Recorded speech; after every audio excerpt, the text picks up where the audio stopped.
If you're a business owner and would like more information on sponsoring Geek Therapy Radio, just email geektherapy@iheartmedia.com or call 713-212-8422. And with that, meeting adjourned. Let's get our geek on. High tech, low tech, or no tech. Through our hobbies and our passions, the geek comes out in us all. The world's of geekdom. I am a geek and I'm proud of it. Geeks. Geeks unite. Well, let's get those nerds! Nerds! No! Did you just call me a nerd? Not all geeks are nerds. Yeah. This is Geek Therapy Radio. What are we waiting for? And now your mental curator, Johnny Hamburger. Welcome, one and all geeks. And if you're just tuning in, you're driving around, and you've tuned in to KPRC 950 on this fine Saturday night. Well, I guess technically Sunday morning. It's midnight.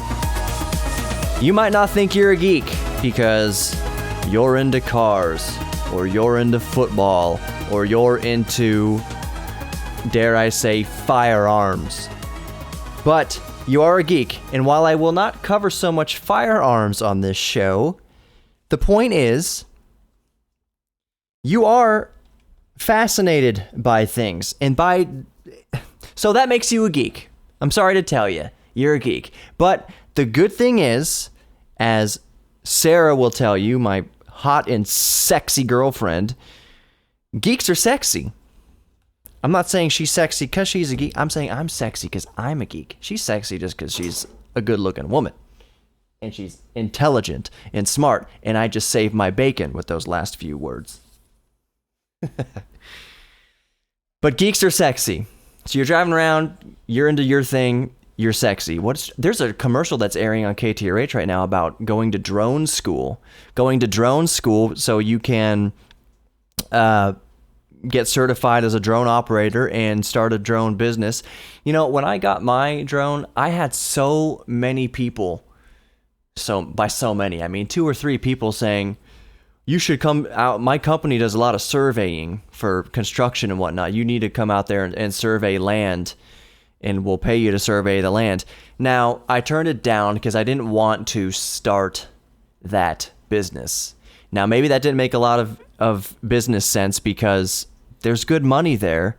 But the other thing is I didn't have a commercial license. To do that and get paid for it legitimately, you need a commercial license. And if you're thinking, no, you don't need a commercial license to go survey land with a drone. You just get that check, just get that cash under the table. It doesn't matter.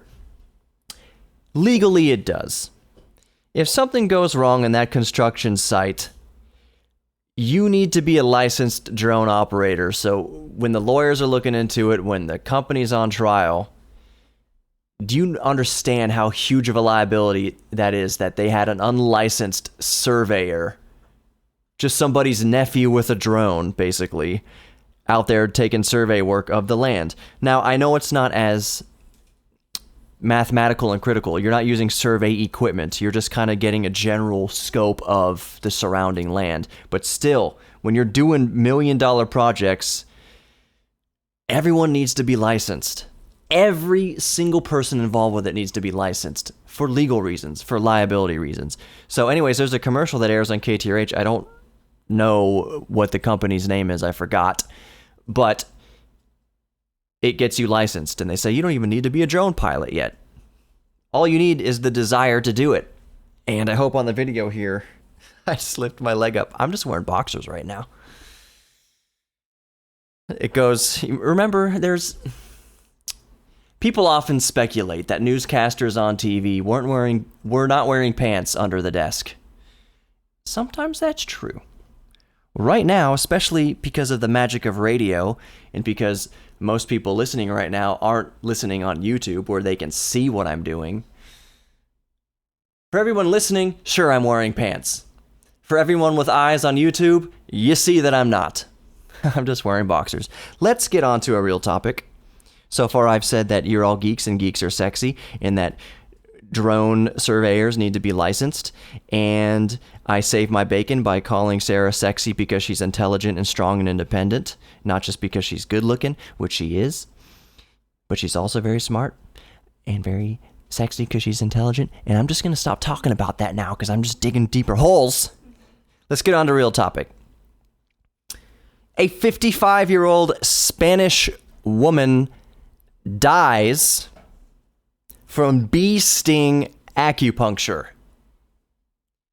Though that's one of those sentences that you almost can't make up. It's so absurd that it has to be true. Like, that string of words put together is so random that it has to be true, and it is true. 55-year-old Spanish woman dies of bee sting acupuncture.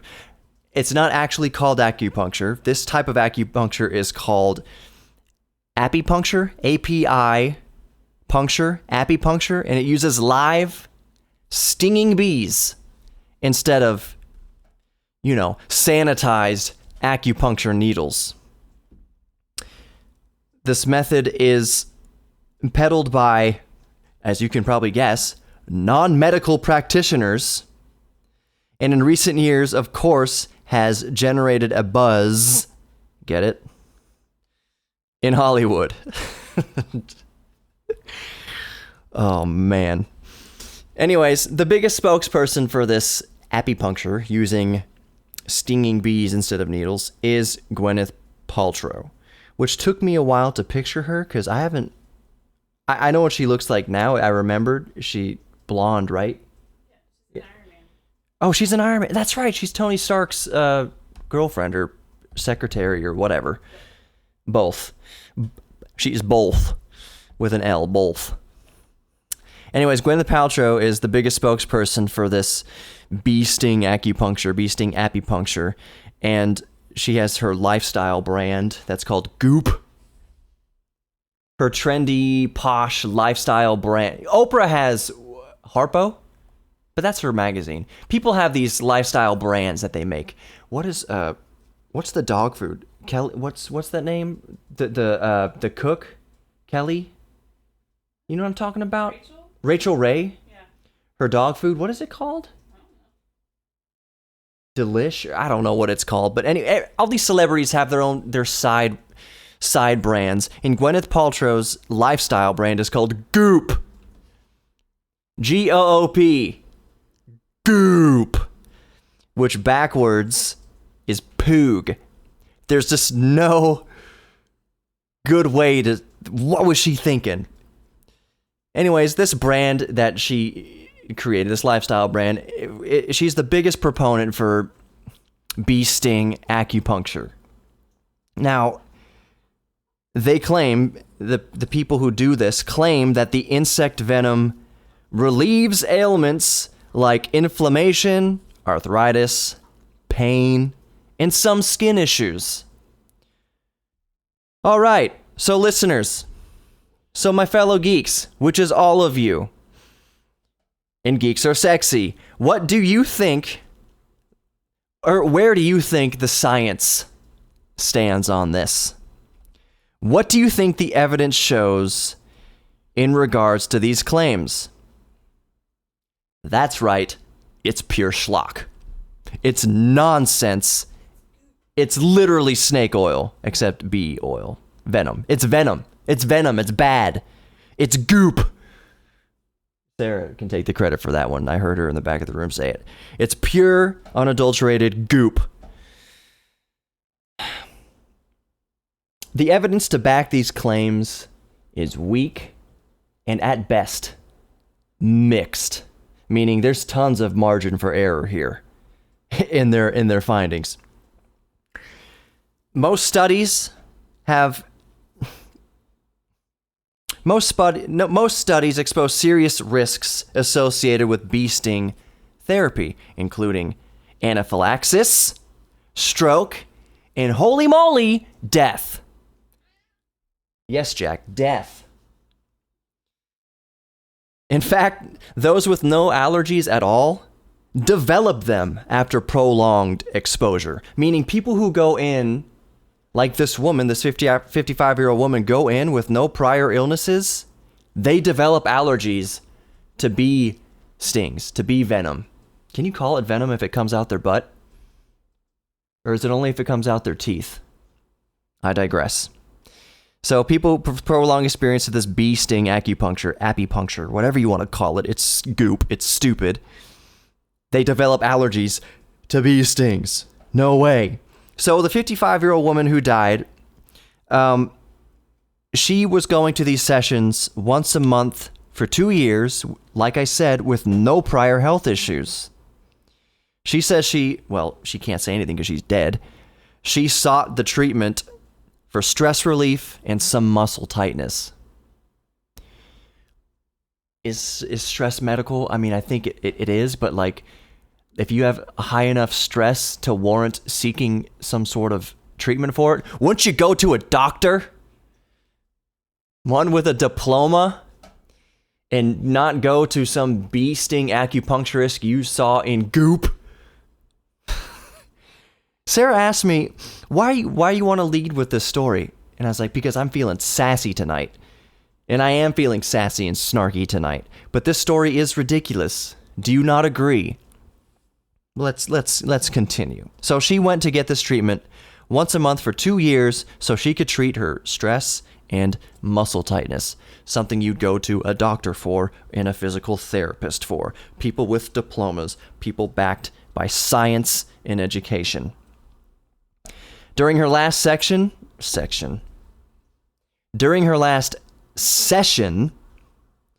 she began to wheeze and lost consciousness. That sounds familiar to people allergic to bee stings and ant bites and anything having to do with, I'm blanking out on the word, antihistamine, right? Antihistamine, something like that. I'm not a doctor. Geeks out there listening, your doctors, comment below if you're watching on YouTube, or go comment below the podcast, or go to geektherapyradio.com and email me, tell me what you're thinking. Geek Therapy Radio on Facebook, all the social media. Tell me if antihistamine is correct. Anaphylactic. I mean, it's all tied together. I know it's all...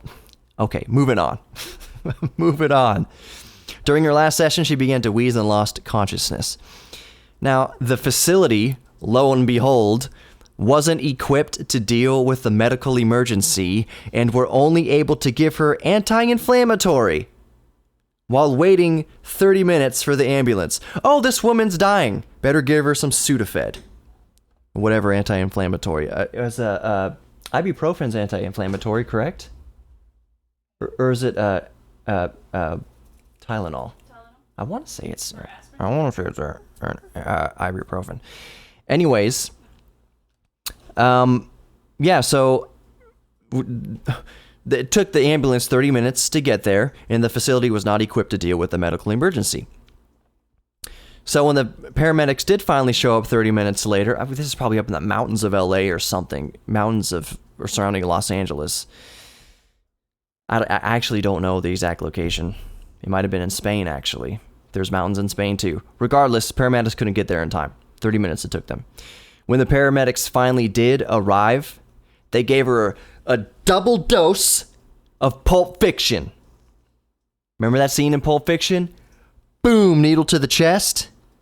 That's what they gave her twice. I'm not sure they gave her a needle straight to the chest twice. I'm just painting a picture here. They probably gave her an IV and then pumped it into her. But it was a double dose of the antihistamine or whatever they give you for that. The EpiPen. Whatever goop they pump into you. So anyways, on the way to the hospital, her blood pressure stabilized, and the doctors determined that she had suffered a massive stroke from severe anaphylaxis, which is an acute allergic reaction. See, Sally sells seashells at the seashore. She slipped into a permanent coma and died several weeks. Jack, do you want to finish the show for me? Jack, huh? Not talking now. She slipped into a permanent coma and died several weeks later from multi-organ failure. The doctors did say, however, I know what you're all thinking, well, maybe if the ambulance got to her quicker. The doctors did say that better training of the apitherapy personnel and faster ambulance response time may have saved this lady's life. Okay, well, duh. But that such favorable conditions might not be realistic or possible in such clinics, which is the nice way of saying, if you're going to some shack where they're stinging you with bees for therapy, yeah, they're probably not going to have defibrillators and all necessary medical equipment to revive or help somebody in distress. But scientists are usually, like I said last week about Stephen Hawking, they're usually more diplomatic about saying such things. Basically that these people are stupid, they're ill-prepared, people are going to die, which is exactly what happened. They also said that, these are doctors and scientists, that the risks far outweigh any presumed benefits. No, duh. While Gwyneth Paltrow is the most notable proponent for bee sting therapy, Kourtney Kardashian, Kate Middleton, and Victoria Beckham use and endorse bee venom products. Now, my dear geeks, in regards to putting bee venom anywhere near you, who will you listen to for advice on whether or not you should put bee venom, bee goop, on your body, in your body? Who are you going to listen to in regards to that? Will you listen to billions of years of evolution that went into giving creatures deadly defense mechanisms designed precisely to injure, maim, and kill anything that comes in contact with it? Will you listen to billions of years of instinct animals have evolved to try to avoid? Such poisons, such venoms? Hey, I'm afraid of bees because I know that bees sting, and I know that bee venom sucks, and I know that bee venom is not supposed to be in my body. Humans have evolved for millions of years to have that instinct of keeping venom out of you. Will you listen to billions of years of evolution that led to doctors and scientists warning against exposing yourself to such deadly venom? Or would you take medical advice from a Kardashian? Or any celebrity for that matter? I love it. Oh, this is kind of a separate side note. Glenn Howerton plays Dennis on It's Always Sunny in Philadelphia, which I freaking love that show. But he did an interview, it was a cool interview with GQ magazine. I only read an excerpt from it. But in it, he's telling us that his character Dennis is what Donald Trump would be if Donald Trump was not successful, which is very interesting. So, of course, a celebrity in a GQ magazine starts going off on a political diatribe, but he goes off even further to say that money doesn't fill the void in your life. Money doesn't make you happy. Blah, blah, blah. So I love it when millionaire celebrities tell me what makes people happy. Did you hear me when I said that? Millionaires. And let's be real, money is probably the number one stress in most people's lives. I just spent $1,600 freaking dollars at the car repair shop. It hurts. It sucks. Millionaires don't have to worry about that. That huge load of stress is not on their shoulders anymore. So I love hearing millionaires tell me what makes people happy, and that it's not money. Jim Carrey did the same thing. So tell me, celebrity millionaires tell you to put bee venom into your bloodstream. So maybe take what celebrities tell you to do with a grain of salt. Maybe weigh it against what a doctor says, an actual doctor. Maybe weigh it against what scientists say to come up. I'm not telling you, well, yes, I am telling you, don't go get bee acupuncture. That's stupid. Anyways, I'm going to go with the doctors, scientists, and billions of years of ingrained instinct. Thanks. And I'm sure many of you many of you geeks out there would agree with me. More Geek Therapy Radio coming up. I'm Johnny Hemberger, geektherapyradio.com. It's your old buddy Outlaw Dave. You're listening to Geek Therapy Radio. Now, I hope you're taking notes because this is important stuff.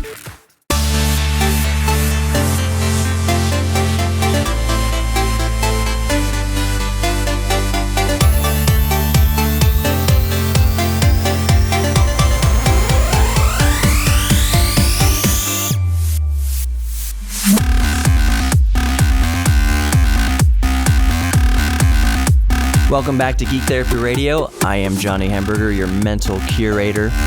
Sarah brought up an interesting point during the break. Sarah's like the unofficial producer of the show, merely because she's just the peanut gallery in the back sometimes. Well, here's what her peanut gallery was during the break. What's Burt's Bees made out of? What's Burt's Bees made out of? And I said, isn't it honey? And then she brought up the point, well, there's some stuff that, like, it tingles. It's made to tingle. So, perhaps bee venom is okay in topical products where it's very much so diluted and not concentrated and definitely not going into your blood directly. Maybe that's okay. Is Burt's Bees is like lip balm, right? Yeah. Yeah. But they have other products. So, okay. You can use Burt's Bees, because I think it's made of honey, and if they are using venom, it's a very diluted amount. Moving on. I'm sure lots of you have heard this week about the self-driving autonomous Uber vehicle that struck and killed a pedestrian. Let's talk about that for a minute. It was not a matter of if, it was a matter of when an autonomous vehicle would be involved in a deadly accident. Although, arguably, that Tesla accident from a couple years ago where the driver put it into autopilot mode and it slid under the trailer of a semi-truck. But that's not an autonomous vehicle. That was a vehicle in autopilot mode, which, by the way, and I've stressed this in past episodes, that autopilot mode in any lane departure mode or lane hold mode of any car, like Infinities and stuff, and in cruise control radar, stuff like that, it still says on every available screen in the car to keep your hands on the wheel and keep your feet by the pedals, or at least close, like hovering. Like, you're not supposed to put these vehicles, the Tesla or these Infinities or whatever car you have that has lane hold, or radar-guided cruise control, or autopilot mode as Tesla has, you are not supposed to just engage that mode and then start reading your newspaper or playing your Nintendo Switch like me and Nathan talked about a few episodes ago. You are supposed to pay attention. So this autonomous Uber vehicle, it was a Volvo SUV. I don't know exactly what model SUV. It doesn't really matter. Uber was testing this technology, and Uber already is a few years behind when it comes to getting into the autonomous research game, which to me is evident a little bit in this accident here. See, what had happened was, it was the middle of the night in Tempe, Arizona. Arizona is where they've been really rolling out these autonomous vehicle tests. Middle of the night, Tempe, Arizona, coming around a blind curve at 45 miles an hour, the speed limit. The car did have a safety driver in the passenger seat, or maybe actually behind the wheel. There was a human being in the car who was able to stop the car in an emergency situation. That's required right now. At least during certain stages of testing, it's required that a human being be in there to stop the car if it's going out of control or for whatever reason. A reason like this. However, this woman stepped out, again, pitch black, blind curve, 45 miles an hour. The dash cam footage is available. You can watch it. Most of it stops at the last frame before the woman is hit. It's not a snuff film or anything. But the woman is visible by the car's dash cam, outward-facing dash cam, for 1.4 seconds before impact. The driver, her last name is Herzberg. This is another part of the story. Moments before the impact, remember, this woman was only visible for 1.4 seconds. But moments before the impact, the driver, Herzberg, was looking down at something. You can't see in the video exactly what she's looking down at, but presumably it's her cell phone. Presumably it's her smartphone. I think that it might be a laptop. It might be the autonomous vehicles like telemetry systems and stuff like that that she's supposed to monitor and make notes and whatever. But it looks like she's glancing down at her phone. If you can watch the video, it's available. You can watch. It looks like she's glancing down at her phone. In the video, she glances down at whatever she's doing, probably her phone, and she glances back up to the road, and then she glances back down for another couple seconds. And that second glance down for a couple seconds is when the lady, the pedestrian, is jaywalking across the road in the middle of the night. So the driver is looking down, the safety driver is looking down, and the moment she looks up, she also sees the pedestrian, but there's no time to do anything. The car did not automatically stop. That is one of the major factors in autonomous vehicles, is that the car is supposed to identify pedestrians and stop. The car has radar and LiDAR. It's able to see in the dark. Some argue that the human eye would be able to perceive and identify that a human's walking across the road. That if this lady was just looking up in time, she would have seen the other woman walking across the road and be able to stop or at least slow down the vehicle enough by slamming on the brakes that it would not have resulted in a deadly impact. However, the video shows that the woman's not, it's a curve. Remember, it's a blind curve. You can't even see the woman. The radar wouldn't be able to pick that up quick enough. The LiDAR wouldn't be able to pick that up quick enough. Arguably, it should, but it didn't. So there's multiple factors here now.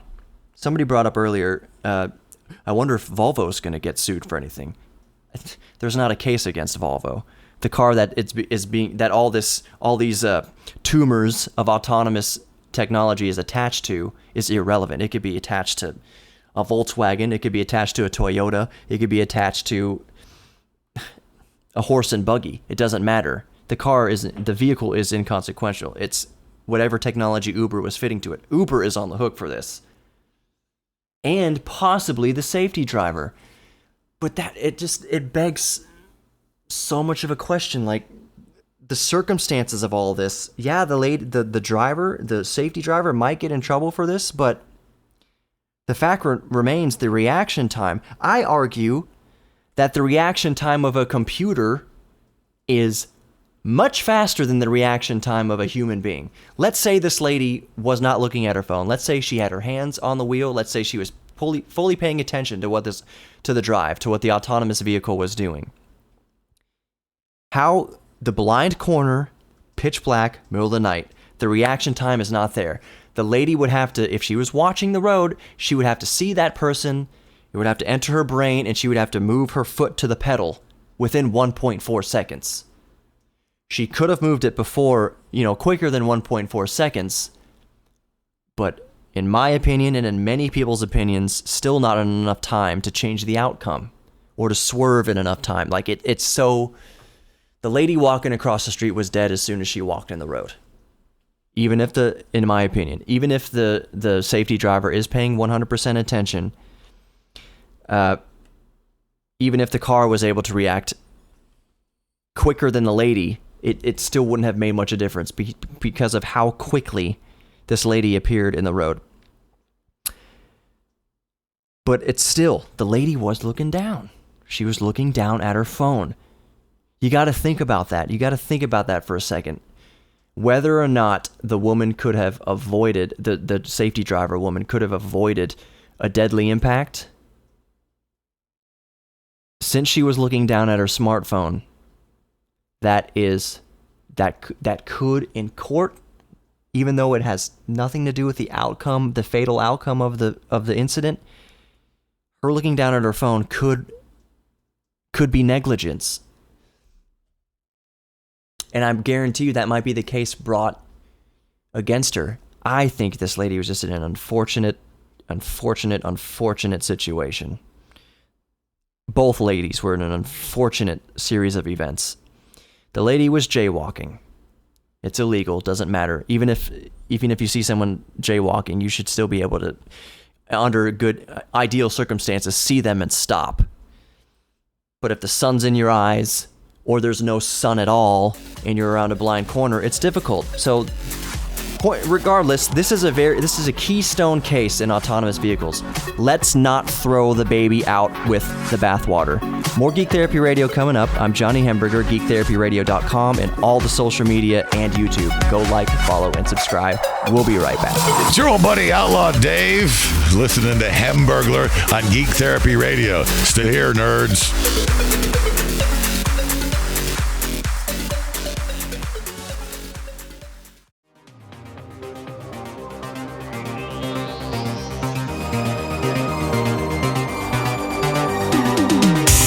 Welcome back to Geek Therapy Radio. Guess who you got? Your mental curator. I'm Johnny Hamburger. Still says so on my underpants. Which, if you're watching on YouTube, you probably saw in the first segment. That's right, ladies. Line up to get rejected because I'm a sinner. Another brilliant save by Johnny Hamburger. This chair that I'm sitting on is absolute ass. It's not good. I need to invest in a better chair to sit on if I'm going to record here. Maybe I can sit on that couch or the floor like a little boy. Like usual. Welcome back to Geek Therapy Radio. I'm done running my mouth about nonsense. So, there's a couple things I'm going to talk about in here. First, oh my gosh, and there's the automatic cat feeder.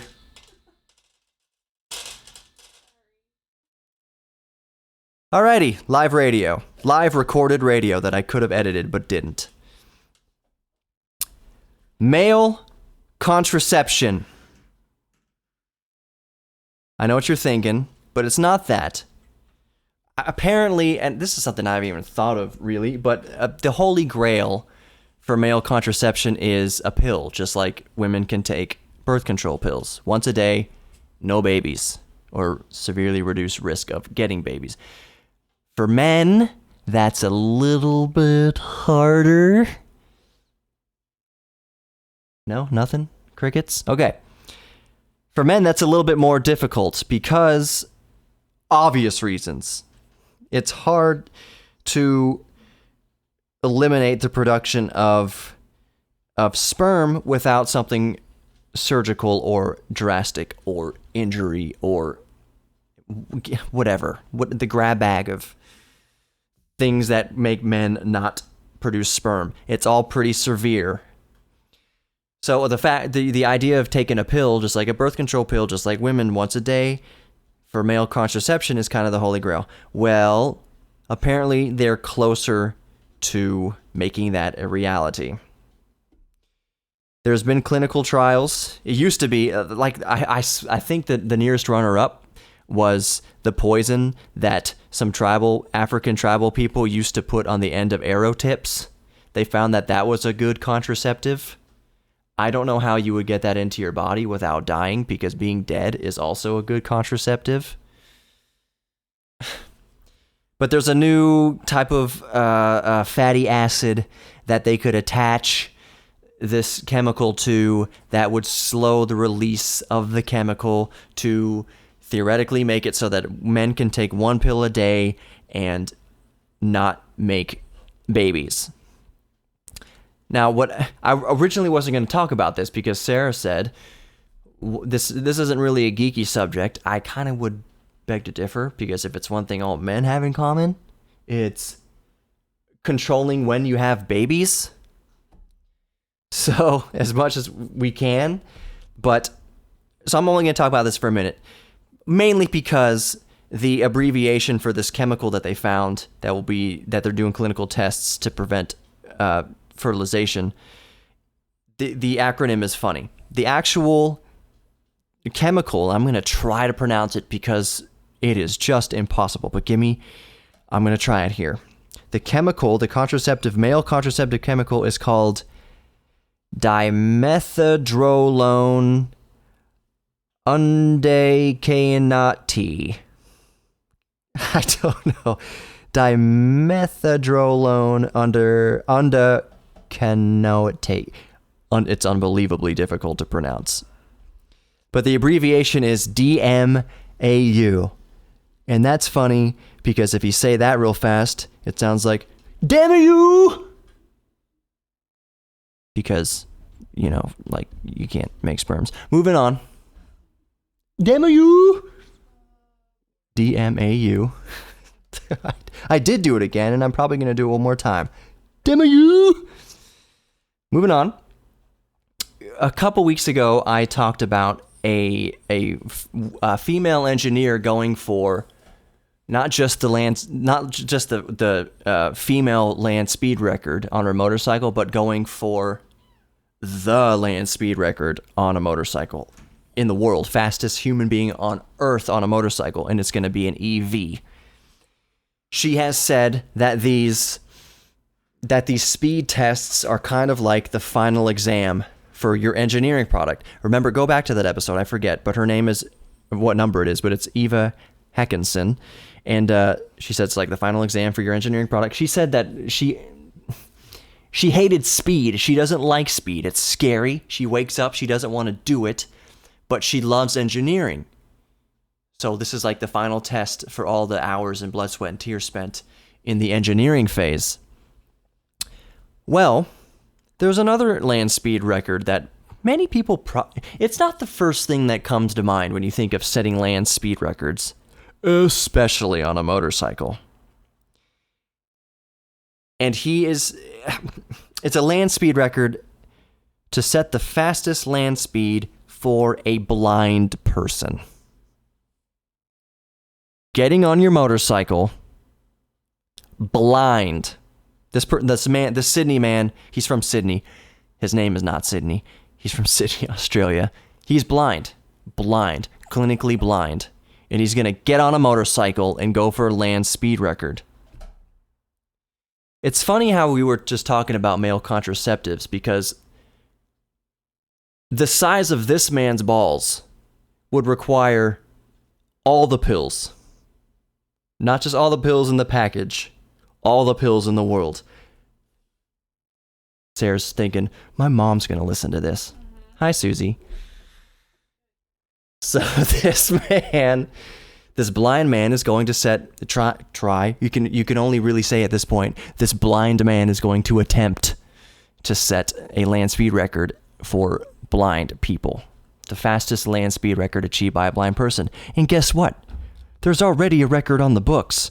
There's already a blind person who's put themselves on a motorcycle and who has already achieved the land speed record. And currently, that stands at 156.25 miles per hour. And that was set back in 2017. A blind person, was it a male or female? It was a male. His name was Kevin McGee. Kevin McGee set the blind motorcycle speed record last year, 2017, on a Kawasaki ZX-10, and he set it at 156 miles per hour, 0.25. Now, that's an average. I don't know if you're aware, to set land speed records, it's not just one way. You need to do it both ways, and then they take the average of the two runs. So technically, run number 1 or 2 could have been above 156.25 miles an hour, and then run 1 or 2, either or, could have been above or below. It averages out. The first run could have been 450 miles an hour, and the second run could have been like 20. Whatever averages out to 156. Point is, it's the average of the two runs. That's what they use for the official land speed record. Right now, for a blind person, 156 miles per hour. 156.25 miles per hour. Convert that to kilometers an hour. I don't know what would that be? 200? No, it would be like 300 something kilometers an hour. Whatever. This is America. We use the imperial system because that's the way Jesus wanted, apparently. So this guy from Sydney, I guess what is his name? His name is Ben Felton. Ben Felton, the blind man from Sydney, Australia, is going to the Salt Flats. Why can't I talk to ever? Going to the Salt Flats at Lake Gardner, South Australia. Apparently this weekend. So apparently by the time the show airs, he might have tried to do it. He is also on a Kawasaki ZX-10R. That's important. The R is important. Usually it stands for racing. So Ben Felton's getting on his Kawasaki ZX-10R, and he's shooting for the record, and he is trying to approach 180 miles per hour. Straight out of the box. So, doing 180, fully sighted, on a runway, is terrifying. Now imagine doing 180 on wobbly salt flats, blind. It's difficult. It's probably difficult for most of you listening to put yourself in that headspace. But this guy's going to do it. More power to you. More Geek Therapy Radio coming up. I'm Johnny Hamburger. We're having a good show so far. Apparently my last show was too reedy. I was doing my tribute to Stephen Hawking, and I wanted to do it justice. I wanted to fit a lot in there, so I pre-wrote it. And I tried to be as conversational as possible, but Sarah said she stopped listening because it sounded like I was reading. Also, that I was saying a lot of stuff that was just flying over her head, apparently. It got heady. I told you that at the end of it that I love lamp because my brain melted at the end of it. Anyways, more Geek Therapy Radio coming up. I'm Johnny Hamburger. Stick around. GeekTherapyRadio.com in the meantime. All the social media. Again, Geek Therapy Radio. Facebook, Instagram, YouTube, all that. More GTR coming back in just a minute.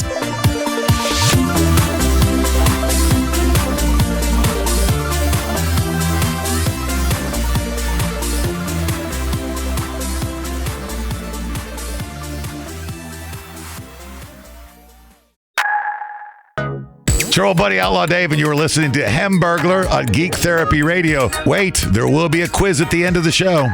Welcome back to Geek Therapy Radio. I'm Johnny Hamburger, still. For better or worse, still your host, Geek Therapy Radio. This is my baby. And if it fails, I'm taking the ship down with me.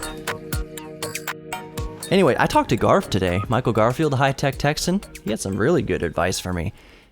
I'm not really going to divulge too much because I only have a few minutes here in the last segment, but he hit the end words to me was basically that I was on the right track, and it sounded like I was thinking 10 steps ahead. Now, one of the things I had mentioned is I'm trying to build up. Right now at midnight, I'm almost just using this show to build up the podcast, because not for anything that's going on with iHeart. iHeart's actually in a much better position now after everything you've seen in the news. iHeart's doing fine. My show isn't in any danger. My radio show over the terrestrial radio is not in any danger, but you never know what the future holds. So right now, I'm using this time while I am on the radio, while I do have this broad reach, to build up the podcast, because no matter what happens to the over-the-air broadcast, by the time the broadcast could conceivably come to an end, I want to have a built-in audience already ready to go for the podcast side of things. So I love being on the radio, using the airwaves to come at all you people here midnight Saturday night. But yeah, I'm also using it to build up the podcast. Again, I can't stress this enough. The show is not in any danger. My station is not in any danger. iHeart is not in any danger. Everything is good. For now. Could be for the next 100 years, 200 years, whatever. I might live forever. Bottom line is, when they take out the antenna, when the aliens come down and take out the antenna, I still want to have the podcast. And I will. So anyways, thank you everybody who's subscribed and who listens to the show. I see every week that the listenership goes up. So thank you very much from the bottom of my heart for being with me from the beginning here on Geek Therapy Radio, which sounds weird because I've been on for 1 year, but 1 year in radio is nothing. 1 year building anything is nothing. I've already set a strong groundwork. Things are progressing nicely, but thank you for being here from the start. The other night, my friend Nathan and I were trying to play PUBG on Steam. We signed into our private Discord room. Discord, for those who don't know, is a voice chat, video chat thing that's separate from Steam, that's separate from game streaming and stuff. It's just a separate service to do voice chat over the internet. So Nathan and I signed into our Discord room, which I think he named Stupid. That's the name of our private room. It's just called Stupid. We signed in, want to play PUBG. We haven't played PUBG together, Players Unknown Battleground. We haven't played that together. And we looked at it. I have 0.7 hours. 0.7 hours in Player Unknown's Battlegrounds, PUBG, as it's popularly referred to. So we were super excited last night. Yeah, man, I'll get home from work. I'll text you. Something happened, but I had to text him a little later. And we'll play PUBG. Sarah, don't look at the camera. We had dinner. So we wanted to play PUBG, and we signed in, got into Discord, talking, everything's fine, and the servers were down. The servers for PUBG were down. This was 9 p.m. Central Time, so it was 7 p.m. Pacific Time when they shut the servers down. What? You're supposed to do updates in the middle of the night. You're supposed to do your updates to servers like 4 a.m. or whatever, not 7 p.m. prime time rush hour. I still don't know why they were updating the servers. I'm sure it was hopefully something useful, but it was kind of a bummer to sign in. Oh yeah, we're going to play PUBG. First time ever playing PUBG together online. And then servers updating. It was dumb. A couple quick things before I get out. Ray tracing for graphics cards, for GPUs. A new algorithm that's going to allow for games to build images in real time that are movie quality. So the stuff you see on the latest Pixar film and the latest like CGI, how awesome it looks, we're a step closer to getting that in real time in gaming. Right now, it takes a $60,000 GPU, and it can only do it at 24 frames per second. But go watch the Star Wars trailer. Just type in YouTube ray tracing Star Wars and look at this thing. Essentially what ray tracing is, it's a much more sophisticated way to manipulate light in the scene. So reflections and light bouncing off of stuff. So they have stormtroopers with their shiny suits, and it looks incredible. It looks like real life. It's crazy. That's coming down the pipe. Probably in the next few years. So that's going to do it for Geek Therapy Radio this week. I am Johnny Hemberger, your mental curator. I've got a big backlog of podcasts you can go listen to. Just type Geek Therapy Radio into Google. Make sure it's with Johnny Hemberger. And go find my whole backlog of podcasts on the iHeartRadio app. You can also get it on Spreaker and iTunes and all sorts of various outlets. Thank you for spending this hour with me this week. Actually, this 48 minutes with me this week. You all have been great. Be good to each other, love each other, but most importantly, love yourself. See you next week. Remember to like, follow, and subscribe to Geek Therapy Radio on Facebook, Instagram, and YouTube.